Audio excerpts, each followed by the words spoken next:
Very good morning friends. मैं engineer Dinesh. दोस्तों, पिछले लेक्चर में मैंने एंटरप्रेन्योरशिप पे चर्चा की थी और आपको ये बताया था कि हम ऐसी समस्याओं का निदान ढूंढने में सक्षम हो पा रहे हैं अपने इंक्यूबेशन सेंटर पे काम करके। तो मैं चाहता हूँ कि देखिए, एंटरप्रेन्योरशिप का जो हमारा युवा है, जो अभी नौकरियों की तैयारी में लगा है, जो बेस्ट रूट है एंटरप्रेन्योरशिप तक जाने का, वो ये है कि कुछ आप एक्सपीरियंस ले लें नौकरी करके। इसमें कोई बुराई नहीं है, बल्कि दैट इज़ एन एसेट। थोड़ा एक्सपीरियंस ले करके और मे बी कि कुछ सेविंग्स भी कर लें तो काफ़ी आसान हो जाता है हमारा एंटरप्रेन्योरशिप का मार्ग। अगर आप HCL की हिस्ट्री में जाएं तो HCL के जितने भी पार्टनर्स हैं और उनके साथ और भी कई लोग थे, 5-6 लोग, जो DCM डाटा प्रोडक्ट में काम करते थे। और एक दिन उन्होंने डिसाइड किया कि let us start our own digital platform. और वो आए और देखिए, जब वो उन्होंने अपनी कंपनी खोली और एक स्टेनो अपॉइंट किया, तो जब स्टेनो काम पे आई तो उसके पास कोई काम था नहीं, तो इन्होंने उसको बुलाया और शिवनादर ने और कहा कि भाई तुम अपना अपॉइंटमेंट लेटर टाइप के उसको डिक्टेट किया। This is how they started. और उन 5-6 दोस्तों की जो कैपिटल थी वो मेरे ख्याल से 1 लाख रुपए से भी कम की थी। तो कहने का मतलब ये है कि थोड़ा एक्सपोजर नौकरी के लेने से कोई बुराई नहीं है, लेकिन अगर नौकरी नहीं मिलती है तो आप हमारे पास आइए। हम आपको, जैसा कि मैंने बताया कि starting from 10,000 rupees and you can the limit can go in crores, I can make you an entrepreneur. और अगर आपकी रुचि होती है तो आप मुझसे बात भी कर सकते हैं, ईमेल कर सकते हैं, और ultimately when you want to launch yourself तो आप मेरे पास आ भी सकते हैं। तो जैसा कि कुछ लोगों ने रिक्वेस्ट किया है कि आपने अभी तक कोई प्रोडक्ट शेयर नहीं किया इंक्यूबेशन सेंटर का या कोई बिजनेस, तो इसलिए मैंने नहीं किया कि मैं अभी आप लोगों का रिस्पांस देख रहा था।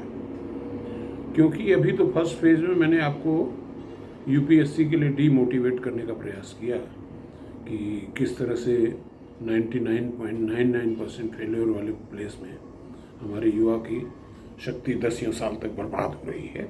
बहरहाल उसमें नहीं जाने का वक्त है। तो पहला प्रोडक्ट आज मैं जो शेयर करने जा रहा हूँ, देखिए जिस बिल्डिंग से मैं रिकॉर्ड कर रहा हूँ, ये बिल्डिंग ईंट और पत्थर की नहीं बनी है, ये इंसुलेटेड मटेरियल से बनी हुई है। तो इसमें गर्मी नहीं आती, ठंड भी नहीं आती, और छोटे से AC से, ये सोलर AC से कूल हो रहा है। और अगर AC न भी हो तो पंखे से भी काम चल सकता है। और उसी तरह से विंटर्स में जब खूब सर्दियाँ पड़ रही, शीतलहरी हो, तो एक छोटा ब्लोअर है मेरे पास, मे बी समथिंग लाइक 500 वाट, उससे आधे घंटे में बिल्कुल ये कमरा गर्म हो जाता है। तो चूंकि ये जो इंसुलेटिंग मटेरियल है, पफ पैनल इसको बोलते हैं, ये इंसुलेटिंग मटेरियल थोड़ा कॉस्टली हो गया है, बिकॉज जो इसके अंदर फोम बनाने की केमिकल्स होती हैं वो बाहर से इंपोर्ट होती हैं और अनाप शनाप उसके दाम होते रहते हैं, और बाहर से शीट मेटल लगता है। तो उसके अल्टरनेट के रूप में, अच्छा, और दूसरी चीज़ वो मशीनों पे बनता है और मशीनों की भी लागत आती है। और तीसरी चीज़ यह है कि जैसे मान लीजिए कि आपको चाहिए UP में और फैक्ट्री है दिल्ली में, तो डेंसिटी तो ये पैनल की बहुत कम होती है, लेकिन उसका ट्रांसपोर्टेशन कॉस्ट बहुत हो जाता है क्योंकि इट ऑक्यूपाइज ह्यूज वॉल्यूम्स। तो उसके विकल्प के तौर पे, बल्कि उससे बेहतर मटेरियल मैं लेके आया हूँ इन लेट अस से इन 60% cost of A puff panel. वो मटेरियल का देखिए सैंपल ये रहा। इसमें हमने क्या किया है कि बीच में EPS है, एक्सपेंडेबल पॉलीस्टीरीन, और दोनों बाजू में शीट मेटल मैंने इस पर चस्पा किया है।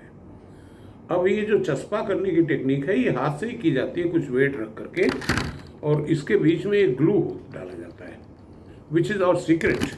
जब आपको इस प्रोडक्ट पे जाना होगा तो we will share that glue also, and maybe we can supply you that also.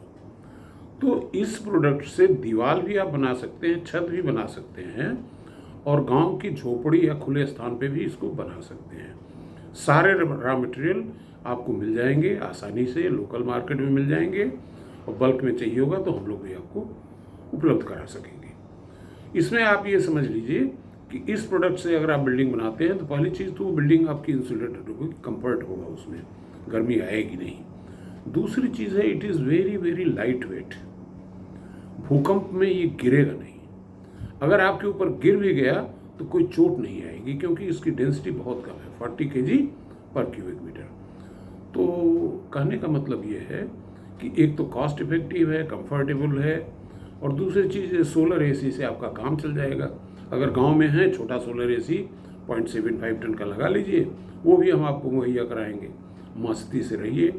इसके अलावा जो बच्चे पढ़ाई करना चाहते हैं, और आजकल एक डिजिटल लाइब्रेरी का फैशन आ गया है कि एयर कंडीशन स्पेस मिल जाता है आपको पढ़ने के लिए डिजिटली। अपना मोबाइल ले जाइए, लैपटॉप ले जाइए, पढ़ाई करिए वहाँ पे।